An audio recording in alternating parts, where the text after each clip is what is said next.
So we're going to talk about not your standard grading system, so standards-based grading a little bit. I'm Brock Weissong. I currently teach at Dublin Coffman. This will be my 4th year teaching. I came straight out of college to Coffman. It'll be my 4th year teaching physics and chemistry in the district. And then kind of my pseudo-third year doing kind of using standards-based grading in my classroom. We're going to talk about that journey a little bit. A couple things. This is Google Slides. This website here is a Weebly page I created. It's a work in progress right now, but there's a couple pages that have some information, and the one page, the splash page or the home page that it falls to, has these slides the way I'm going to go through them on there, and also it'll eventually, I'm videoing this session, so it'll have the video of this session as well. If some of your friends or other colleagues who couldn't be here today or whatever, and you want to show them, you can do that as well. So you can go there, and then this here. Google Slides, like now you can ask questions, like there's like kind of a Q&A. Feel free to raise your hand though, like last time I forgot to mention that, so we just kind of, if you have a question or a thought and you want to get it, I'm not going to, I kind of have some things we're going to talk about, so I might not answer your question fully until we get there. Or if you have a question and we don't get to it, I can look at them later and I can kind of follow up with you when you're doing that. You can leave it anonymous, or you can also like log into your Dublin City Schools and it'll show up with your name, so I could actually email you if that question comes up. Okay, so here we're going to kind of go on a little journey today. You kind of see the start here, the artificial start. There's the X, kind of where we're going. The path that we might take, kind of this like arbitrary path that doesn't really matter. Everyone's paths going to kind of be different. We're going to kind of fill in this path with different things that's going to happen throughout. If you're kind of a sketch noter, if you like take notes and like draw pictures as you're doing that, there'll be some pictures you can draw and try to hit everybody's kind of learning targets here. But first thing we're going to do is a short kind of activity. What I'm going to give you is this slip of paper. This slip of paper has 5 assignment scores. Those assignments, you can think of them as assessments, kind of however you want to look at this. And what I'd like you to do with those is give me a final score for this student. So what would your final score in your grade book, think about your class, be for this student based on these 5 grades? It doesn't really matter how you do it, if you want to use a calculator, if you need one on your phone, anything like that. If you just want to kind of do it in your head, just kind of pick a score, just be able to justify it. So you can read into these however you want. Like for example, there might be some zeros. You can explain that 0, but just be able to, like when we're going to kind of debrief these, so everyone, because there's about 6 different scores here, 6 different sets of scores. We're going to talk about them and just be able to justify why you gave the student that score the last, if I do. So again, there are 6 different ones, so you will probably have a slightly different one than the one person sitting beside you. So just do that. I'm not as worried about the grade as I am just the number score itself, because the grade just converts anyway, so it doesn't really matter. Yeah. So don't take a lot of time, just kind of give me what you got, and we'll talk about it. There you go. There you go.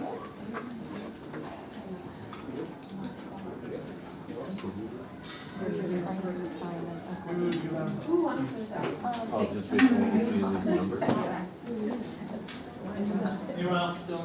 We're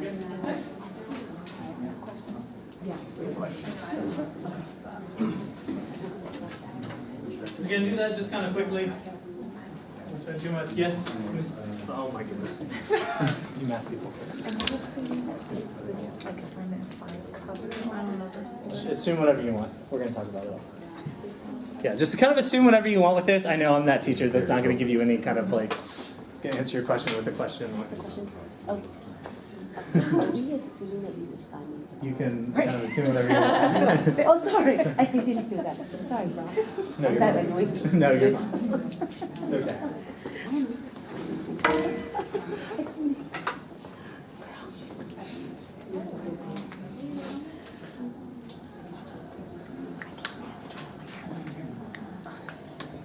There's no right answer there.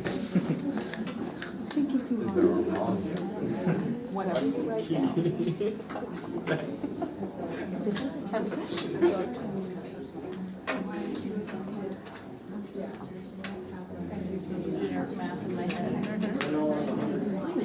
Yeah, these are all out of 100, by the way. So I did mention that. They are all out of 100. We're going to assume that, just for ease of math, you're going to do that. What? Did you just say math is easy? Yeah, math is so easy. Not at all. All right, anyone not ready? Not done?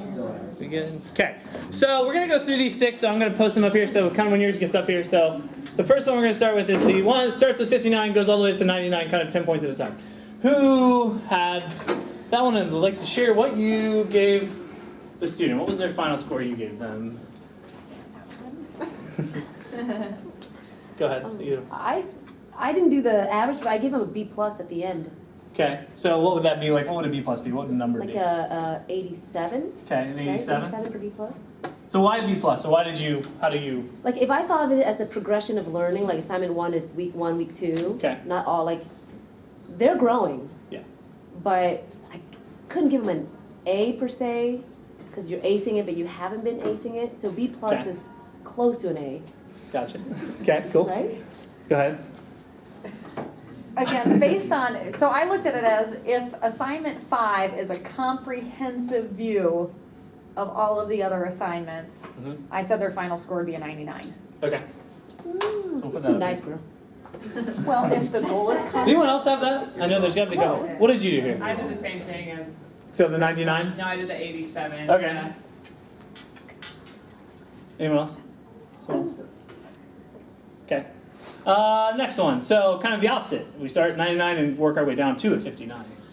Who had that and would like to share? Their final grade would be an incomplete because they need to come talk to me. Okay. We have an nice C. Something's Incomplete. happening. Okay. Who else? Troy. I assumed that was chronological order, so even though the mean and the median are both 79s, there is definitely a downward trend. So can we say 79? Maybe. So, Or is that what you put? Or? yeah, but a 79 is what, like a C plus? Yeah, maybe. I would not give a C plus. Okay. I'd give it a C. Okay. All right. Anyone else have this? Have something different? Income besides it? Go ahead. No, I was thinking the same thing. So kind of the average or Yeah. that middle? Okay, that middle number. All right. What about this one? So 78, 80, 78, 80, 80. Or sorry, 77. Kara, go ahead. I gave the student an 80. Okay, 80. Yep. Who else had their hand up back there? Someone, go ahead. I said 79. Which is, how did you get that? Average. Okay. Anyone else? Who? Someone? Same thing, average, okay. What about this one? So 0, start with a 0, 98, 98, 99, and a 100. What do we give this student? Go ahead. I gave him 100. I just assumed that it was the same standard that we're measuring all 5 times. Okay. Maybe he just had a bad day the first time, and he doesn't know you as well, so he just doesn't trust you yet, or his dog died, or something like that. So Okay. So there's something going on with the He 0. showed that, Oops. yeah, he proved himself. So he Okay. Lori? I gave 100. Okay. I kind of assumed that first one was maybe a pretest. Okay. Maybe they didn't know anything yet. Okay. Quick learner, jumped right in. All right. What about this one? So here, 49, 49, 98, 99, 100. What do we give this student? Go ahead. I gave him Toby. 100 because I figured the same thing. He was working on the same skill or the same content the Okay. whole time. Anyone else? Thoughts? Okay. Last one here. So this one's a little mixed up a little bit. So an 85, 100, 72, 81, and a 57. It's a little hodgepodge there. Go ahead. The average was a 79. Okay, so you just took the average? Okay. dropping the highest and lowest, and it's still 79. Okay, so you dropped the highest and the lowest? Interesting. Interesting. I did a 79. I didn't take the average or anything, but that just kind of made sense to me. Okay, so we took that kind of somewhere in the middle of the Yeah, I don't whatever. really show much understanding. Okay. Anyone else? All right, so here's all those scores. Now they're kind of, so again, here across here, so this would be student 1, 2, 3, 4, 5, and 6. Do you see a pattern? Do you see a pattern? Do you know, like with these numbers, like these are in your grade book? Are they all the same average? If you were to average all of those, yes. So if you take a straight average, and typically in a traditional grading system, that is what you would do. You would take the average, whether it's, homework, whether it's, kind of anything, like a test, a quiz, just very standard, like everything that goes in the grade book, it's all getting put together. A 79. And so the final grade would be a C on the high school grade. Or maybe a C, I don't know. I don't know if ours is it 79? Maybe it's a C plus, I don't know.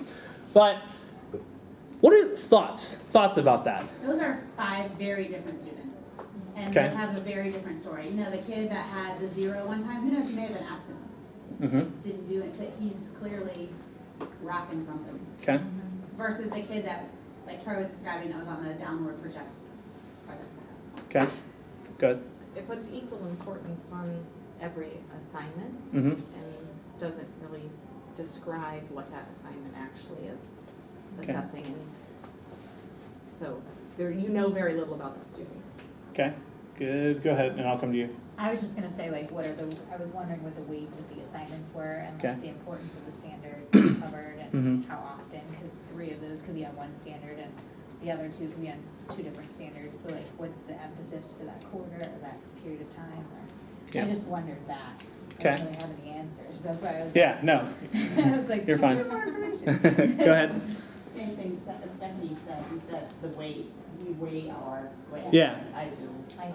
So it's, that wouldn't go. Okay. All right. Yeah. And sitting here just thinking like what you might be a parent, just like maybe this is your kid right here, the one with the 0. And like you're trying to figure out why in the world do they have a 0 in there? Like what's happening? Was it a mistake? Like all those questions start, there's no meaning here. There's no, I'll take the word from Toby, like there's no story. Because we're talking about standards-based grading, but really you can say standards-based assessment. And that's really what it's about. An assessment needs to tell a story. It's not just one moment in time. Because think of a lot of the assessments we've taken to get to where we are right now. A lot of it's not like, if they take that one grade, like some of us wouldn't have teaching jobs. Like we didn't pass our practice or we didn't do some of these things because we were able to do that kind of stuff. It needs to tell the story. It needs to show that or talk about the journey. Specifically, where did this student come from? Because this, to me, this doesn't tell me anything. Like if I'm just going to look at your grade book, so I'm like as outside, I bring another colleague in and say, will you just look at my grade book? What does it tell you? This isn't going to tell you a lot. It's going to tell you that all these students are the same, but they're very, very different. And that's the kind of the word I want to focus on is the word journey and like looking at this as a journey. And that we're going to take this 50 minutes, which I have less time now, but this 50 minutes in here to take a journey, right? We're going to take it a little short. We're going to take a short journey. I'm going to give you some, hopefully that you're going to take something from this. It may not be you're going to go, full tilt standards-based grading, day 1, August 17th.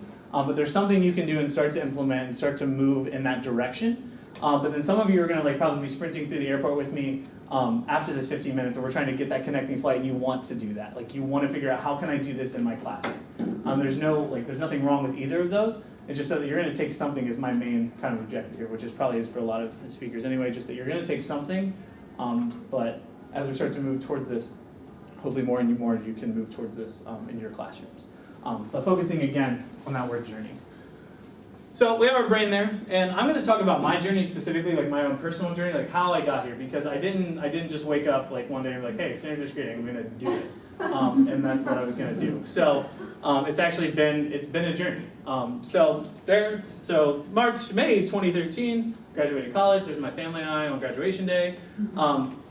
Fresh out of college, I hadn't even interviewed at Kauffman yet. I had just done my ventures interview at central office, and then a few days before graduation, Corinne Evans called me and said, "Hey, we want you to come interview at Kauffman." And so I hadn't even done any of this yet. So and then when I got here, she said, my license is in integrated science. I did bio as my student teaching stuff, and then she told me I was teaching physics, which I absolutely didn't really like physics. So so I was like, all right. So I just did the teacher thing. I did the traditional just try to keep my head above water. I tried to survive that first year, just by going through and doing what I thought was best for my students and what was happening. And then at about winter break, my first year teaching, I just something inside of me is just this is I don't like how I'm doing this. I'm just putting all these grades in the grade book. They have no meaning. There's nothing happening. And the way that came up, partly the way that came up was when we were doing an activity where they were having to launch a marble off the table and try to hit a target on the floor as a kind of a lab assessment for projectile motion. And I took, I kind of had a rubric and it's wanted them to do well with it, and they were showing me that they knew what they were doing, they were talking about the things I wanted them to talk about, but because they didn't hit the target, I took 1 or 2 points off. And this one kid was just furious about this. He used some choice words, he was not very nice to me, but he and I it was kind of a point for me. It's yeah, why they showed me that they know what they're doing. It didn't hit the target. There's so many variables. Why are you taking 2 points off of this? But it was by that point it was too late, and it was we'd already lost that battle. So that's kind of where I was. Why am I doing that? What does it matter if they're showing me that they know what they're talking about? They're doing the things that they're doing. What's going to happen? So I kind of went home that over winter break. I started kind of researching standards-based grading. I started kind of thinking back, before I started teaching, there was a workshop I went to, and the teacher that was leading the workshop, he was talking about standards-based grading, which to me, the fresh out of college kid, I was like, man, this guy's crazy, he's been teaching all this time, he doesn't know what he's talking about, my friend's in Bowling Green, so I'm gonna go have lunch with him instead of listening to this guy's talk. So, which I did. I grabbed his papers when I came back in, but I didn't really think of it. I was like, well, maybe this is something I should look into. So I found a blog that was talking about standards-based grading, and this teacher mentioned like these 3 books is kind of where they started. So I was like, well, it might, let's see where that goes. So it's improving student learning one teacher at a time, never work harder than your students, and classroom assessment and grading that work. So those 3 books, I kind of bought them, started reading and digging into them. This is like a personal favorite of mine, like outside of like standards-based grading. It focuses on that, but it's like, there's a lot of cool things that are like, it's a good book. It's like technical, but it's still like, it's just a feel-good book. And then these other ones here focus on different aspects of that. And then I met with Corrine Evans. She was the administrator in charge of my teacher evaluation at the time. I was like, this is something I want to try. What can we do? Her and I had a really good conversation.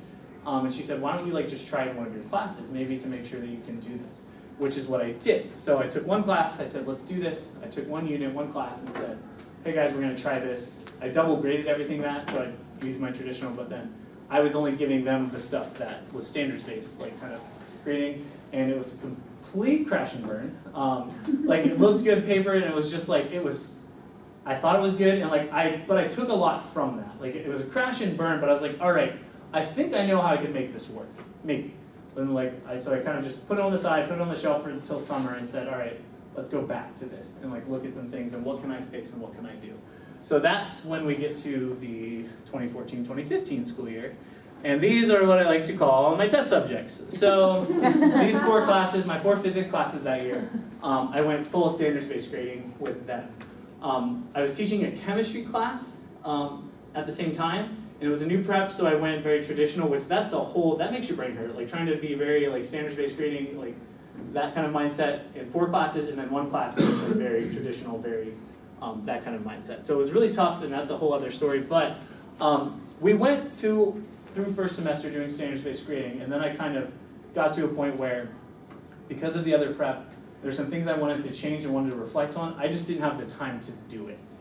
So and it just wasn't working out the way I needed it to, so I didn't have the time to devote to it, so I kind of put it again back on the shelf and said, first semester, I still felt my students' grades represented what they know, like I didn't have problems with that, but it was just like me personally, I couldn't continue to do it if I didn't feel like all 100% about it. So we went back to traditional. I tried to grade a little differently in a traditional setting, but again, I just kind of did my thing. So this past school year, I went back to all physics, which made it a lot easier to kind of make those tweaks, and I went all year standards-based grading and didn't stop with it. It was all year, it happened. And so some of the things that we were able to do, one of the kind of critiques of was standards-based grading, and one thing that I was doing that past year that I hated was that I felt like to get a good assessment, I had to assess students like so many times. I was like assessing them to death, and I hated it. Like it was like we were taking a quick check or a mastery check every other day, it felt like, and I was just like, I can't do this. There's got to be a different way. And part of that was how I wrote my standards. I left them too open, and I had to assess them multiple times, and then I didn't really know where we were going. But I was able to do standards-based grading and really able to do some really cool things in my classroom, that weren't graded. Like a lot of the pictures you're like seeing are like labs and other activities that I didn't give a grade for. It was just kind of an extension of the standards and where we were going. So that there is like kind of a happy place to be with standards-based grading, but being able to do all those really cool things in your classroom, still being able to do those projects, linking them to the standards, being able to do the things that you want to do. It's not a whole completely different lifestyle. It's just a different way to represent the grades and the learning that's happening in your classroom. And I hit the pause button, sorry. There we go. So, that's kind of where I am. So, standards-based grading went through the whole year, and that's kind of my journey to where I am. I didn't just wake up one day and like, hey, standards-based grading. It's kind of my thing. So, some of the questions are like, what is standards-based grading?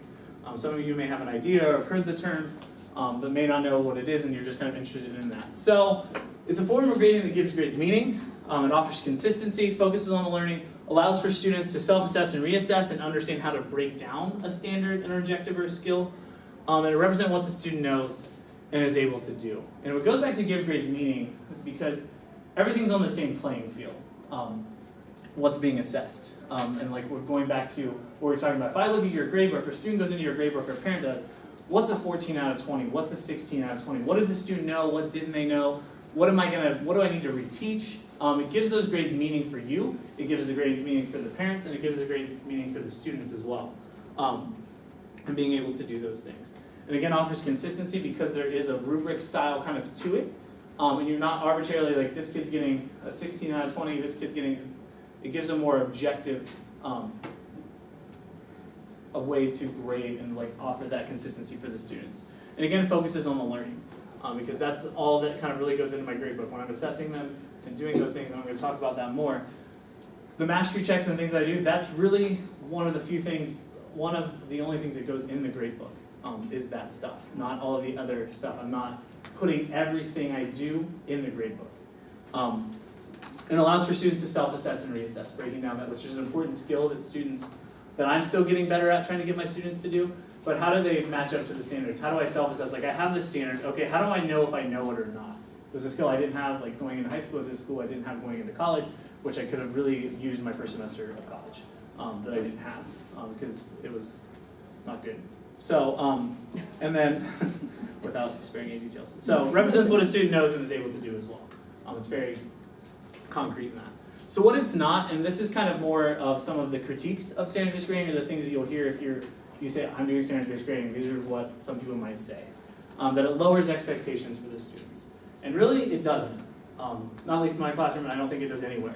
It actually raises those expectations and sets high expectations because the students have to hit the standard. That's the only way you're going to show me that you know, because you're taking physics. You're not taking, a behavior class. You're not taking a how to be on time class. You're taking a physics class, and your grade should represent what you know about physics. And it sets that standard high because every student has to hit it. There's no gray area in between that. Like, oh, because you're compliant and a good student, you're going to get an A in my class, even though you couldn't tell me like the first thing about physics. You couldn't tell me the first thing about like writing a good paper, anything like that.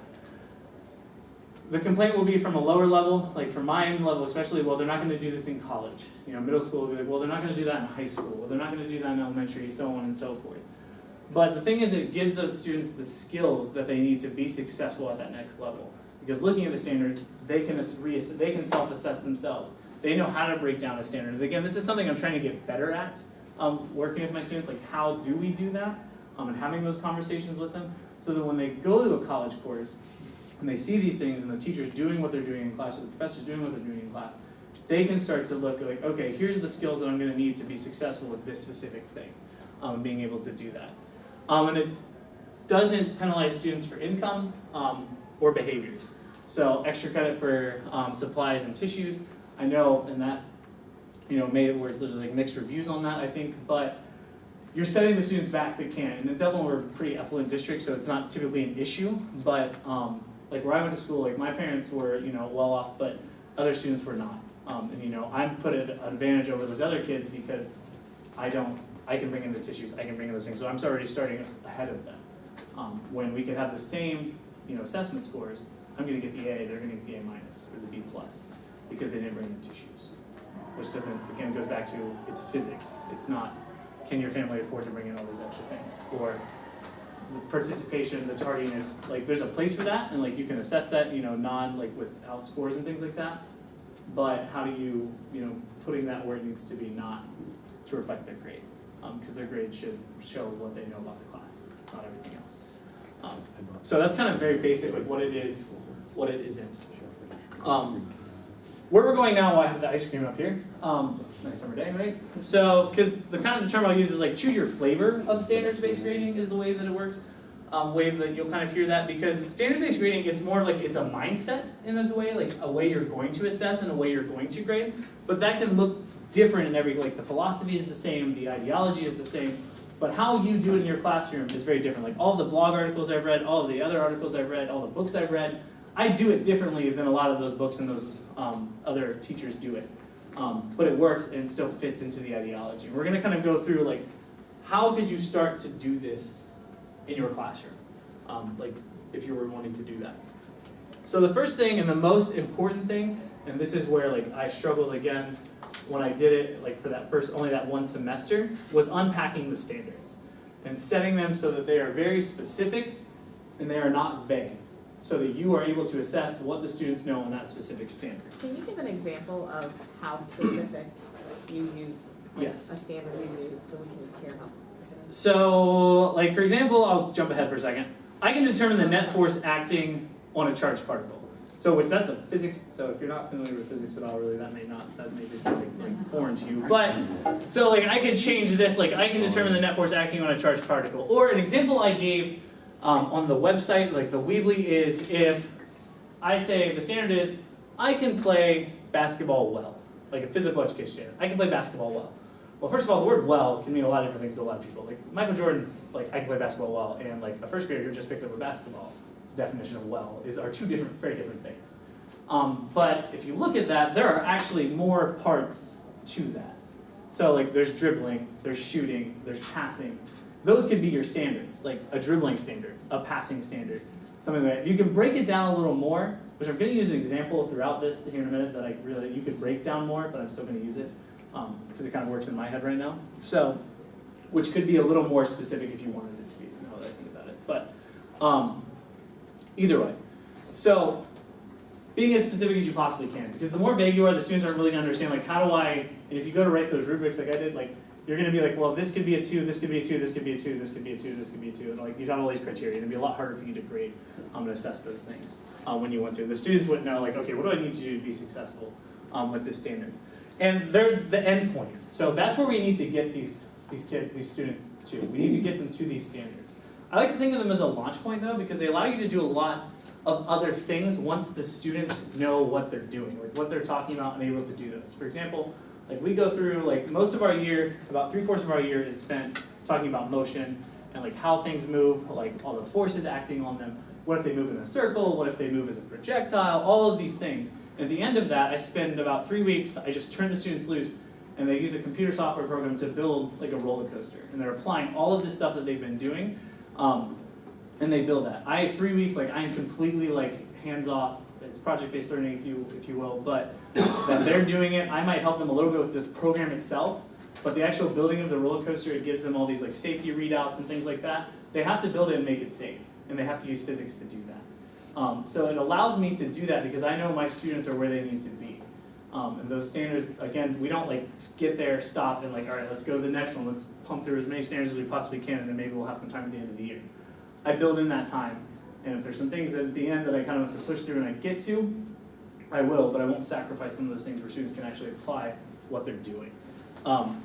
And smaller objectives get you to the standard. So for example, I used the, I'm going to use an English example. I'm not an English teacher, but this is the only thing I could think of when I was writing this. So I can write like a complete paragraph. Could be your standard. This is where that big thing comes in again. But I can write a complete. So there might be several parts to that.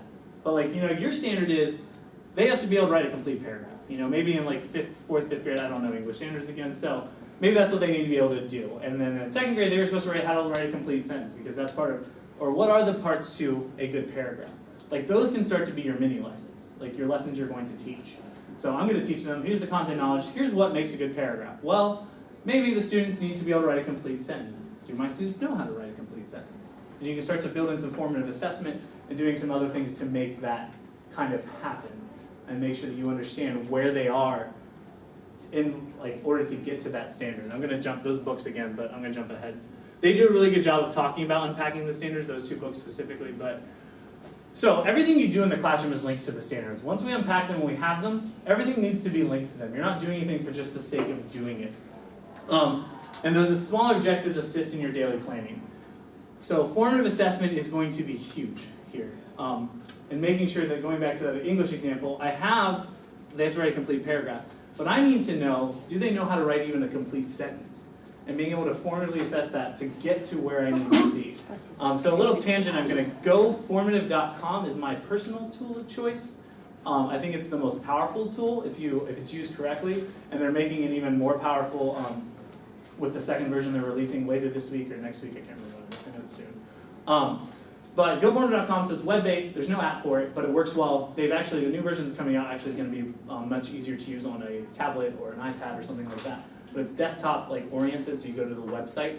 But the cool thing about it is there's a plethora of different types of questions you can use, but it also has a canvas feature where students can draw and show their work. And the cool thing, which gets me super geeked out, is that you can see all of this in real time. So as a student is drawing on the canvas, you see what they are drawing. Like, it's not when they're done or hit submit, it's like as it's happening. And it's like the coolest thing ever, and it's just really, it's awesome. But, and the cool thing about that is, if I see a student who's struggling, and maybe it's like kind of an extended math problem we're doing, and I'm just having them do it on paper, but then punch their numbers in as they're going, like for different parts. If I see a lot of red lighting up, I know that they have no clue what they're doing, and I can immediately go and intervene with them. I've done that on several occasions. So as the other students are finishing, I'm sitting with that student and going through, like, okay, let's work through this together, giving that extra time with me, because not every student needs that. And that's the most powerful thing, and that's like the things that like make me feel like, it doesn't give me chills, but it just like makes me feel good about being a teacher sometimes. Like those days, it's like, oh man, yeah, it was a good day. So, and again, that's just with GoFormula. So that's my tool of choice. Other tools do some, but like not in the real-time way that that does. Go ahead. You mentioned tablets. Does this work with smartphones? GoFormula? Yeah. Yes. The only thing that I do, and that's what the newer version I'm waiting to see. On tablets and phones, like the canvas isn't that great. It's kind of clunky. It's not as like free-flowing. I don't know if you ever use Notability or just use like any of the sketching apps like that are out there. Like they kind of free flow and they're nice. This kind of is kind of clunky sometimes. It's just like it lags. So I'm hoping in the new version that was part of the usability on like tablets and mobile devices. That was something they were trying to fix. It's also free. They will do like these guys that run it. They're like awesome. They're all former teachers, and they will like students can like log in and join your class, but you can also send them your data like before school starts. Like send them your student names and emails, and they'll import it all for you. I can do it all for you. It's pretty sweet. They actually gave me like the code, like how you would do it, and they let me do it myself. I was like, sweet. So yeah, they're like super cool. And they give you feedback like right away, and they'll ask you for feedback. So I'm getting off on a tangent, but that's where I go. And I'm gonna get on a soapbox for a second. Everything you do doesn't have to go in the gradebook. That is a lot. Like again, my first year teaching, that was something I did. Like I put everything we did to win the gradebook, whether it mattered or not. And you know, the whole idea of like weighting it and doing different things like that, yes, but it still has a negative effect on a student if they don't do well. For example, that if a student doesn't know how to write a complete sentence, and that was like a second grade standard, are you going to continue to penalize them for that on that formative assessment? Maybe it's only out of 5 points, and maybe it's only 10% of their overall grade, but it's still having a negative effect on it, even though they might write the best paper you've ever seen in your career, in your class, but you're still going to give them a lesser grade because they didn't know it when they first got there. And you have to kind of think about that. So like these formative assessments, like anytime I do that, I don't put it in the grade book. There are things too, there are standards, like my standards are written. There are some things that like there are very minute like topics or very specific content that I have to teach, but I don't make them a standard because you have to assess them multiple times, and it's really like one rogue like fact or something that they need for something else. And I just don't, I assess it formatively, and I have plenty of data to show that my students know the content, all of the content, not just my standards. But there are some things that you just like, maybe it's just a mini lesson. One day you did it, you have formative assessment data for it, but that's all you do with it. And you go on, and you focus on the big standards. Which is something, you know, that I feel like I have to put that in there. They have to show, their grade has to show it. But the students don't, I don't do that with everything. There's certain times that I do that. Go ahead. How many standards would you have in a unit? Depending on the unit, so and depending on how your class, like how your kind of standards are set up by the state or whoever writes your standards. For a quarter, for example, I have 6 for most quarters. But physics kind of plays well, like where you, as you advance through certain ideas, like it's the same stuff, like the graphs just look different or things like that. So it kind of depends how you set up your class. Now with a unit, I usually have like 3, maybe 4, depending on the unit. Because the problem is, and the problem I ran into, again, assessing them to death was, you have all these, you need to assess them like 2 to 3 times to get good data if you're gonna, the way you're going to like score it and things like that, which we're gonna get to. But you have to be able to do that. And then if you have a lot of standards, you have to assess it all at the same time. And it's hard to do that. And that's where I came to the, all right, we're taking another quick check, guys, and then the groans, and then it's like, ah, crap. So that's the main thing. So, but I'm kind of changing it up this year how I do things, because last year I did it as well. I kind of split up the units a little differently, so I had like about 2 units. And it's just hard, especially if you're starting a new unit at the end of the quarter, because you can't really show that journey.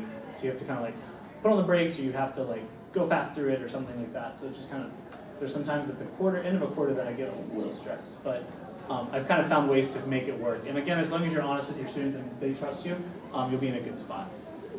So I'm off that soapbox now. But again, just not everything doesn't have to go in the gradebook. There's ways you can have data. There's ways you can show things, tell parents what they're doing. So we have this standard. I can write a complete paragraph. That's my standard, right? So you have some options how you assess that standard, that one standard. You can use a binary scale. So 0 to 1, or yes and no, like yes I have it, no I don't have it, or I got it, or a still working. You can look at it that way. You can do a tertiary, so like 1, 2, 3, a not yet, almost, and got it. I know is what one teacher uses. I personally use a quaternary, so like 1, 2, 3, 4. I'm going to talk more about my flavor here in a little bit, but I use that because it gives me a little more flexibility. Just be like the rubric style, because again, writing the complete paragraph, I just do yes, no. It's like, well, yes, why yes? Was it no? Why was it no? And you kind of get that whole like, what's the grades don't have meaning thing again. So it just depends. So there, if you're going to do binary, you're going to want very specific standards. Like, I know why it's yes, I know why it's no. There are very few reasons why it would be no, but I know what those are. And then tertiary and quaternary give you more flexibility in that. You can write those rubrics. And what I mean by that, so going back to this, so you can see, this is what I give students, like at the start of a unit. I give them each, they get this document with the standards for the unit, and each standard comes with this rubric. So once we do assess it, they know what they have to do to be successful with that standard. So most of the time, so when they get it back and they see it too, they're like, okay, I either didn't do this or I didn't do that. Like it's one of those two things, and they can easily, and that goes back to the reassess and self-assess, like what didn't I get? And the feedback that comes with that is typically kind of associated with that. Here's something, go back to the unit plan and focus on this, because this is what you didn't do. Because this does allow you to give very targeted feedback with the student, and I always, with my feedback, try to give them a resource to go to, something tangible that says, I don't want to give them the answer, but it's like, go back to the video lesson that we did with this, and look at that, and what do you see? Like, what's different? Like, I went through a problem, where can you fix this? Because part of reassessing in the classroom with these standards is they have to correct their most previous mastery check. They have to correct it and show me that and tell me what they did wrong. So they're, Oops, go ahead. you're giving them the rubric Yep. at the beginning, Correct. and then that is the same thing that they're working with the whole time, and same thing you used to grade it then. For that unit, yes. So for specifically for a unit. So like I have 6, at the beginning of the year I have 6 standards that talk about velocity and like changing speed and acceleration. I have those, and then they're all like the same. Like I can draw a velocity time graph, I can draw a position time graph. So I continue to use that. The way the graphs look just change a little bit. Like for something that's speeding up compared to something that's moving at the same speed. So just to translate, so like on a, let's say you had a traditional assessment and you got a 19 out of 20 Yep. on it. Instead of getting the 19 out of 20, they get a 4, right? possibly. Yeah. Depending on how on- you set it up. Okay, Yes. so like- So everything is linked, so going to just, that's a good like kind of segue. Yeah. So my assessments look like this. First, they're they're shorter, like 2, maybe 3 standards, if we're kind of in a good place like with certain things. And every question is linked to a standard. So I have a way of looking at that, and then so if they do miss a question, and this is kind of depends on how many questions you give them, you could tier it. So like if this is a really tough question, maybe, and I just kind of want to see where they're at, but they got everything else right, I might still give them a 3, Okay. and maybe, but I try to keep it very objective that like even if you missed 1, maybe 2, like you don't know it because you didn't get those kind of questions right. But you have formatively assessed them all along the way. Correct. To know, like, okay, you have a fighting shot of getting a 4 on every single one of these. Correct. Because we've already addressed all that. Yes, you do. And so, like for example, this one here, it's only one standard, like drawing a force diagram. They have to draw arrows off this dot and tell me, like, is it the force of gravity? Is it the force of tension? Is there an applied force? And then they would get a score here. Now this one, has 2, so it's kind of the same thing. And then this would be like the back page, a bigger problem. But for example, sometimes what I do on quick checks is, so I do the 1, 2, 3, 4 thing. I don't do zeros because that means they don't know anything. At least to me, that's what it says. And I don't like that because they have to know something. And so I try to try to find a way to give them a 1 if I can. So like this section here tells me like they have to match the forces. Like where would that direction, the direction of the force, where should it go? Regardless, like if it's force of tension, that always goes where? It goes along the rope. And all those things. So like I don't necessarily grade these or put them as part of the standard, but it tells me that they do know something. but just when it gets to some of that higher application stuff, they can't quite do it. But it helps you figure out where their misconception is. Correct. Is it at the base level or is it Yes, application? and that's why I do it, because they know something. They have, if they can't show me anything, that's a separate conversation. That student I sit down, maybe I don't put that grade in, it's like, all right, you're gonna come in during your study hall, Yeah. and we're gonna have a conversation. And we're gonna talk about this, and we're gonna get you to a point, and I'll let you reassess, and we'll do it, and we'll go from there. Because you have to know something. I don't think you know anything. And some kids just don't do well on tests, and they can sit there and for 20 minutes and tell me everything they do know. I'm like, why? Then I don't get it. But so, anyway, that's what those would look like. Now, we have these standards. So I have 4 or 5 scores maybe for that one standard that I can write a complete paragraph. What are you gonna do with those 4 to 5 scores? So you have, again, some options, and again, it just depends kind of what you think is right and what you can justify.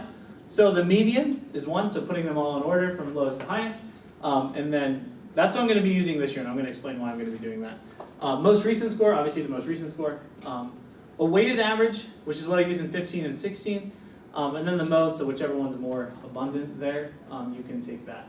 If there's a tie, I don't use mode, I just know that some people do, and I don't know what there is if a tie. I think you average the two. Yeah, I think you would do that, but it's just then, I'm not really sure. So, especially when those if it's 2s and 3s, like if all the 3s came later, like it's kind of one of those things. But, so for example, median, which I'll be using, so if I had a 2, a 3, a 2, a 3, and a 4, my median would be a 3. Some kids and you would probably like, well, there's that 4 there, but it's like not telling that whole story, like something wasn't kind of clicking here. And most students will probably have reassessed at this point here somewhere. So you're probably not going to get into a lot of those situations because students are going to want to have the good score in there because I allow them to reassess at any point in time that they want to.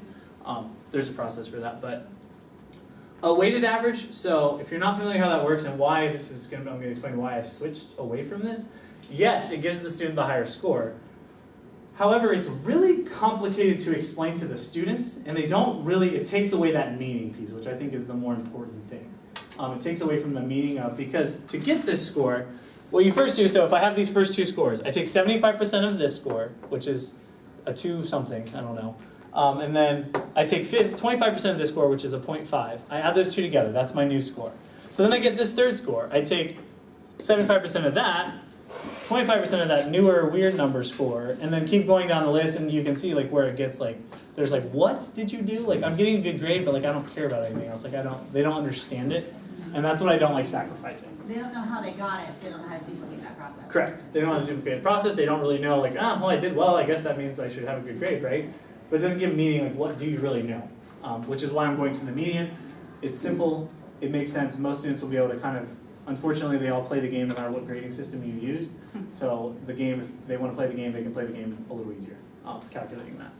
And then the most recent, obviously, would be the 4. But again, coming back to that, or depending on what they did, you know, if they have a bunch of 1s and then they have a 2, like, do I really want to give a kid a 2 over, you know, and just depending on what's happening. So, those are just a few examples of how you would do that. Now, you have the final score for every standard, so I've done the median for all of my standards. What do I then do with those scores? So if I have multiple standards, you can average them. This is the only time, because I use averaging here, but there are 2 reasons for that. 1, everything is on an equal equivalency, so it's a 1, a 2, a 3, and a 4. If you think about the traditional grading system, 40% is passing, 60%, everything's kind of like skewed a little towards the 0 side of that. And it's really hard to recover from a 0, it's really hard to recover from a low score, and being able to look at that. So that's the only time I use an average because it's A, everything's on an equal playing field, and B, I have a better representation of each standard. Like it's a more true, quote unquote, score for them, what they're doing. Percent mastery, that's where you would take, you know, if you have 20 standards for a quarter, which that would be a lot, but maybe for the semester, and I say, okay, if you've mastered 15 out of 20, that's a B, 16 out of 20, that's an A, and then down below would be a C, a D. You can do it that way. Tiered, so where I say, all right, a C would be I've hit these 2. If I then hit the 2 above that, that's a B. If I hit the 2 at the top, that would be an A, and kind of hitting those standards along the way. And then power standards, on the website, there's a good article from an elementary school that does power standards. So that's where you focus on very specific standards, and then that's what we're going with. You may not know certain things or like other things, like they're just like, this is what you really need to know to go to the next level. So to go to third grade from to go to fourth grade from third grade, things like that. That's how you could look at that. So mine again, quaternary, no zeros. 3 is hitting the standard. 4 is hitting it continuously. So 4 isn't the highest score, and this is where students at first are kind of like, wait a minute, and then they kind of back off because they do pretty well. So 3 hitting the standard. So anytime I give an assessment and I assess the standard for the first time, the highest score a kid is going to get is a 3 because they need to show me that they can hit the standard. And then that continuation of that, because we're going to continue using a lot of this stuff later, and I still need you to know it. It's not like kind of a 1, all right, we're moving on, which is the way that kind of a lot of kids might think. So being able to show that mastery and continue to show that mastery as we go. And I don't have a lot of problems where kids get a 4 and then they get a 2. Most of the time, once they get to the 4, they typically stay there. Now there are obviously some options to that, or like, Exceptions. Yes, exceptions, there's the word, to that. But for the most part, they do pretty, once they get there, they're pretty good. So, median is new for this year, so again, kind of justifying that, it doesn't take them, it gives them meaning, and it gives them an easy way to kind of think about what they need to do, and it gives them a way to kind of work through that. And then I average all of those median scores. So what my grade book might look like, so what I do, the only thing I put like in a progress book or a Schoology is their final standard score. So I don't put every single assessment in there. Students track everything they're doing. Like we take time when I give something back, all right, we track it, I check it as well to make sure that they are tracking it. So they have those scores available to them because they don't put them right in the progress book. I keep track of them on a Google spreadsheet, or just any spreadsheet really. So this might be, well that would be for one student, but what I do is I have one sheet for every single standard. So I have like student A, like all the students in one sheet, I do standard A, and then the next sheet is standard B, and I put all the scores for that in, and then do that, and then transfer over those numbers to Schoology or Progress Book, whatever you're using. Once I have enough scores to give like an accurate representation, like so after the first quick check, I don't do that because they don't get it. I don't want to put that because then some of them get like anxious, and then some of them get grounded because they don't have good grades, and it's like goes against the whole idea of like it's a journey kind of thing. And I explain that to parents, so, and they kind of know that, like, so sometimes I don't put stuff in progress book for the first time until like the fourth week, almost like when interims are coming out. So, I'm trying to put some stuff in there. But that's what it would kind of look like. Now, kind of bringing it all together, mastery quiz, or a mastery check, or a quiz you can call it, each week. That's depends on what's happening. So if we have a lab that we're doing, like that's kind of bigger, like maybe 2 or 3 day lab, I'm not probably going to get to an assessment because I start each unit with a lab.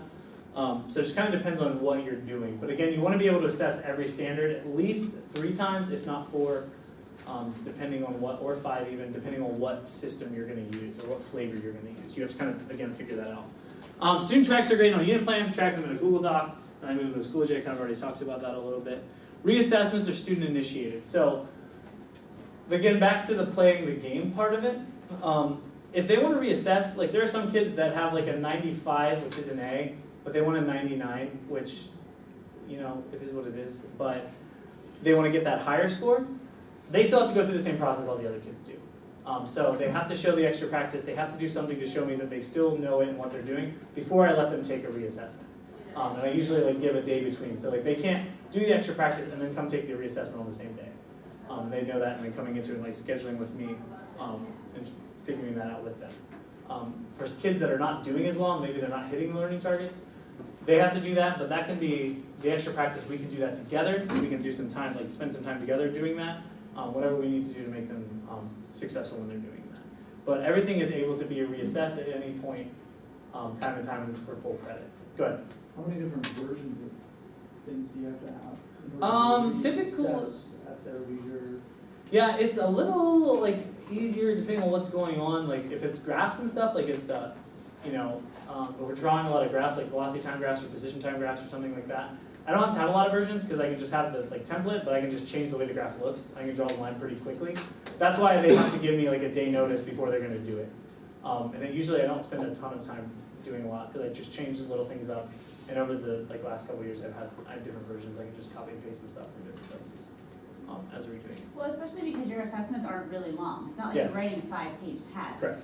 It's 3 or 4 questions. Correct. If you change the meat of the question Yeah. or the twist a little Yeah. bit, it's not like they're. I do. And typically I do stuff where it's like, I just ask them like, all right, I don't wanna say they're harder, the reassessments are, but they're a little different than the original assessment.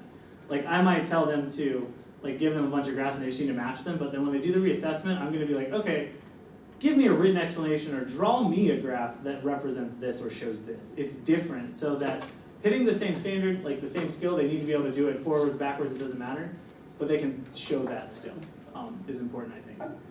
And I want them to really make sure, do you really know it? Because if we're going, especially if you're the point monger and you're trying to go from the 3 to the 4, just to get like a 97 instead of a 95, I want to know that you know it. And go ahead. I just wanna make sure I'm picturing this correctly. So like at the end of a quarter or a Correct. semester, your grade book would have every standard that you covered that quarter Correct. and a score for each student up to 4. Yes, You have no grades over 4 points. correct. Okay. So like in the grade book it says standard A, standard B Yeah. final, standard C final, D final, E final. And I put the scores in. Now, when you put a 3 out of 4 in progress book, obviously that is a 75%, which is not actually what they would have. So I have it's scaled to a 4-point scale. So a 4 being a 100%, a 3 being basically a 90%. It's scaled to like a 4-point scale. But so every point when you drop, that is, so basically my grade book only goes down to, like the lowest score any kid's gonna get in my classroom is a 50%. That's the lowest they're gonna get. Most kids can't even get that low because they show me they know something, obviously. So really 60% kind of, sort of. Go ahead. Is there an easier way to do this with Schoology? Like, cause I know you can tie, I've done quizzes. Yeah, you and- can. I thought you could when I saw the mastery thing, because we were going to the Yeah. enterprise version. I went to a conference this summer, they had a booth at the expo hall, and you can't do it that way. It's just like you link the standards to questions, but it just tells you, did the students get it right, did they get it wrong? And there's no way to like scale it and give a grade for that. It just Okay. kind of tracks it for you. Okay, It's more like a tracking thing, because you have to put everything back in the grade book anyway.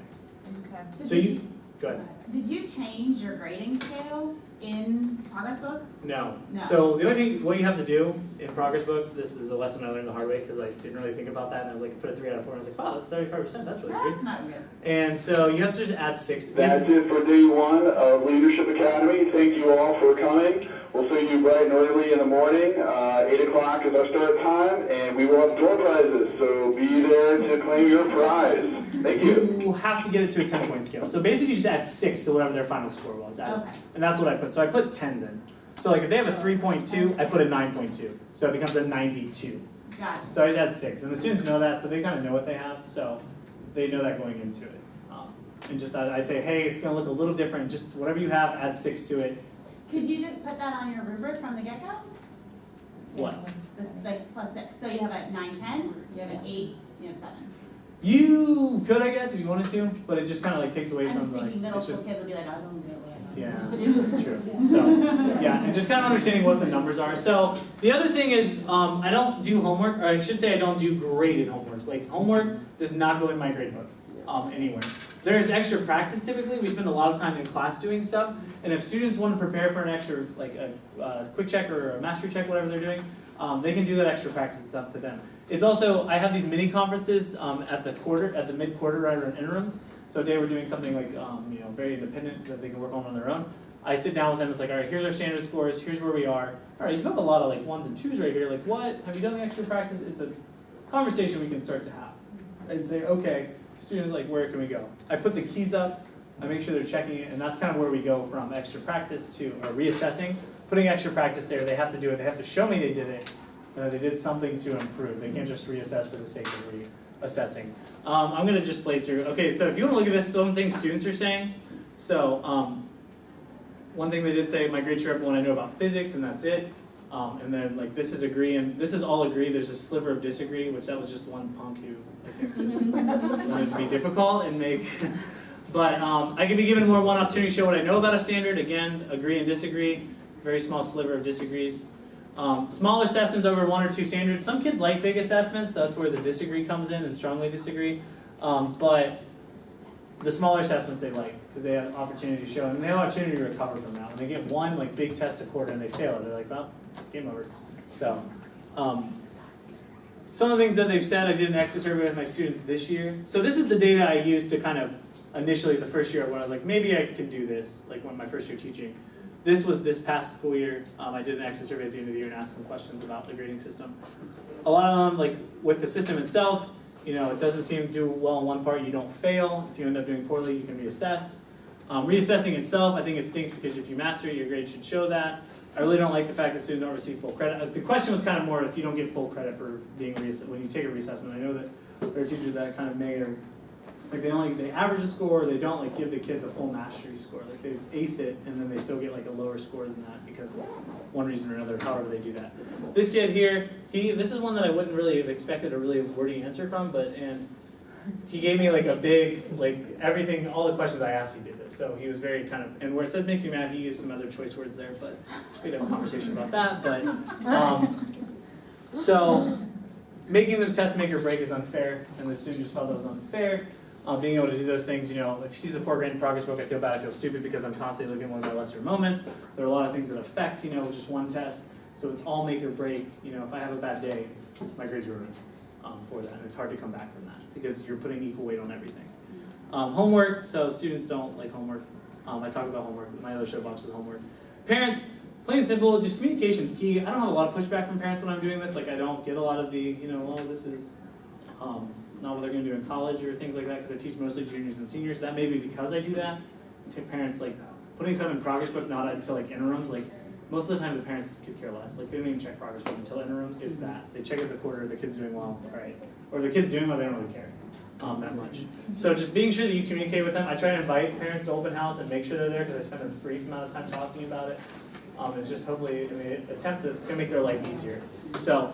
And one way that, so what I learned along the way, those things there. One thing that I would say it does, and just if you're going to do this, how it's going to benefit you is that when you go back to the gradebook, when you're grading stuff like traditional like style, when I was doing that, like I was reflective when I was trying to do that, you know, make sure, okay, this is what I didn't teach well. But every time I go into my gradebook now, I know, like I see those ones, I see a column of ones, I might like look and see what the mode is, like there's more ones, there's more twos, and like, all right, I didn't do that well. And when a student goes in there, they see that as well. The parents see that. I can explain everything that I'm doing. And it takes less time to do that. Like I can assess it, I can focus on it, and when I put those scores in, I can see, all right, the ones are there, all of those things. And the point mongers, they're going to exist. That was my initial like vendetta, like to do this was like I'm going to get rid of the point mongers. They exist no matter what. So like you're never going to get completely rid of them. You just have to kind of make them, they have to play the game the same way everybody else does. Don't just like make them, like let them get out of it because they're a good student or whatever those things. Try to control your nonverbal communication, which I don't do a really good job of when they're asking me, like, I only have a 95. I'm like, really? You want to, like, so, and then just choose your flavor and go with it. Like, make it your own, make it, you know, what you need it to be, and just making sure that your students trust you when you're doing that. Like, that's the biggest thing. They have to trust you that you're doing what you think is best for them. And not really caring, like, as long as you're doing what's best for your student, if you think you're doing that now, then that's you. If not, you know, making that switch is up something you can do. So some resources, I mentioned that. If you check out SBL Chat on Twitter, so hashtag SBL Chat, the hashtag, that's a good place. That's where we get a lot of resources. There's a lot of good conversations happening there. And then I'm free to sit down with you if you'd like to talk more. I won't be here tomorrow at Leadership Academy, but if you have other questions or you think something you think about later, I'd be more than happy to sit down with you, or even if you want to like meet up, we could do that as well to start talking about what this could look like in your classroom. I'd be more than happy to do that. So, thanks for staying. Thank you.